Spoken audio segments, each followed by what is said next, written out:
If you have at least 1000 XRP in your wallet, you could already be sitting on the foundation of riches that will be passed down from generation to generation. And it's possible that it's not because of some elaborate fiction about a $10,000 per coin, but rather because of the actual, observable supply and demand economics that are taking place right in front of our eyes. In this article, we will go deeply into the statistics, wallet distribution, corporate accumulation tendencies, institutional reserves, and wealth scenarios that are beginning to appear to be quite plausible as the adoption of XRP continues to expand in a manner that is both quiet and aggressive throughout the global financial landscape.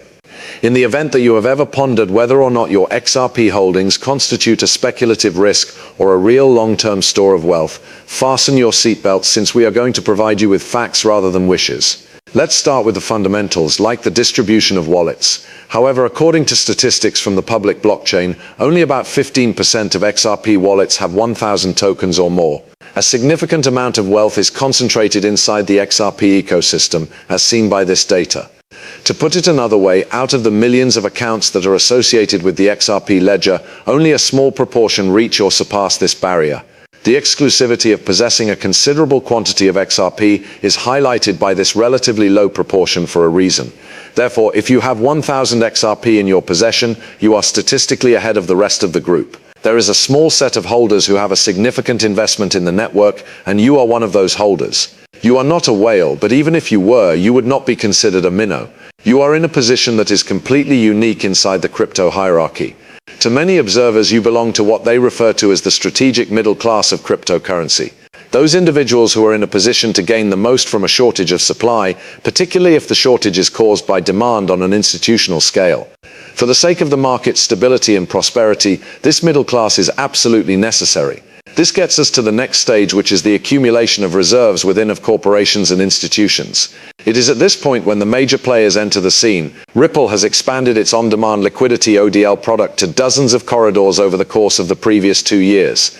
These corridors include huge banking networks such as SBI Holdings in Japan, Tranglo in Southeast Asia, and even digital-first remittance platforms such as Bitso in Latin America.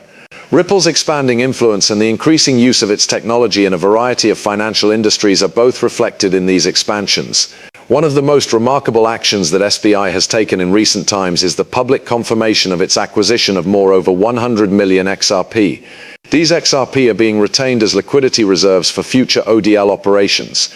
The increasing significance of XRP inside the ecosystem of the financial system is brought to light by this smart action. They do not constitute the only ones. XRP reserves are also being covertly accumulated by other major financial institutions. A tendency that is not very noticeable but has a significant influence is developing.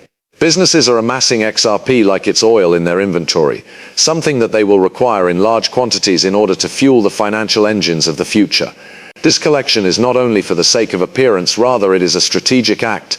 Now that we have that out of the way, let's discuss what happens when 50 large banks or even 25 of them decide to take the same course of action and reserve 100 million XRP for use in internal cross-border liquidity. The repercussions are really enormous. That is 5 billion XRP that is not available for trade or speculation, but rather for utility purposes. It is not available on the open market. It is possible that this large reduction in the supplies that is accessible will have far-reaching implications. After taking into consideration burn tokens, founder locks, escrow holdings, and institutional reserves, we are beginning to get a clearer picture of the situation. The overall maximum quantity of XRP is 100 billion, and the actual amount that is circulating is somewhere under 55 billion. To put it simply, there could not be enough XRP to go around when there is a surge in demand. A considerable increase in value may result from the scarcity of the item. Let us perform the calculations and see where they lead us. If a bank requires 100 million XRP to run its worldwide settlement infrastructure, and there are 50 such banks throughout the world, which is not a stretch when you consider the top-tier financial institutions from only the G20 nations, then that is 5 billion XRP that has been spoken for. If reserve needs, compliance margins, and liquidity buffers are taken into consideration, then that amount has the potential to quickly quadruple and approach 10 billion XRP. Retail holders are now in competition with one another for what is left. This might be as low as 20 to 25 billion XRP, depending on the amount of XRP that is either permanently locked up or relocated to long-term reserve wallets. It is true that speculative moonshot estimates such as $10,000 or even $25,000 per XRP make for wonderful headlines, but when assessed against global money supply, GDP, and realistic market cap models, these predictions fall apart. In addition to being technically unreasonable and impractical, the fact that $10,000 worth of XRP would suggest a market valuation in the hundreds of billions would be higher than the total value of all world stock markets and real estate properties combined. A $50 or $100 XRP, on the other hand, is not outside the range of possibilities. This is especially true in the event that Ripple's infrastructure gets integrated into the rails of traditional banking and the number of people using it continues to increase. In that hypothetical environment, a person who possesses 1,000 XRP at the present moment may be looking at a value of $50,000 to $100,000. This is not money that can be acquired fast, but it can be wealth that can change the course of many people's lives. So this is where things start to get interesting. Whale investors and institutional investors are keeping a close eye on liquidity, while ordinary investors are hyper-focused on price charts. The value of XRP is not just derived from speculative trading, rather it is derived from the function it now serves as a bridge asset. Bridge assets thrive not on volatility but on velocity, which refers to how quickly and effectively they travel across borders. The significance of XRP increases in proportion to the number of nations that implement frameworks that are in favor of this paradigm. One example is Japan, which has already integrated RippleNet into its existing remittance infrastructure. In addition, the United States of America, which is now getting closer to achieving regulatory certainty as a result of Judge Torres's 2023 decision that XRP is not a security when it is sold to retail customers, may eventually be able to open the doors for American banks to take part in the process. In addition to this, we need to discuss the possibility of XRP being destroyed or taken out of circulation. Unlike Ethereum, XRP does not have a built-in mechanism for burning utility. Instead, only tiny quantities are destroyed through transaction fees, and those fees are extremely modest. Nevertheless, what we are witnessing is a type of burn that is manufactured, tokens that are being stored away in long-term corporate reserves, with the intention of never being utilized again in retail marketplaces. In terms of the pressure that is exerted on the market, this reduction in the amount of accessible supply functions nearly exactly like a burn. The price goes higher as the supply decreases and the demand increases, but let's not act as if everything is going to be easy.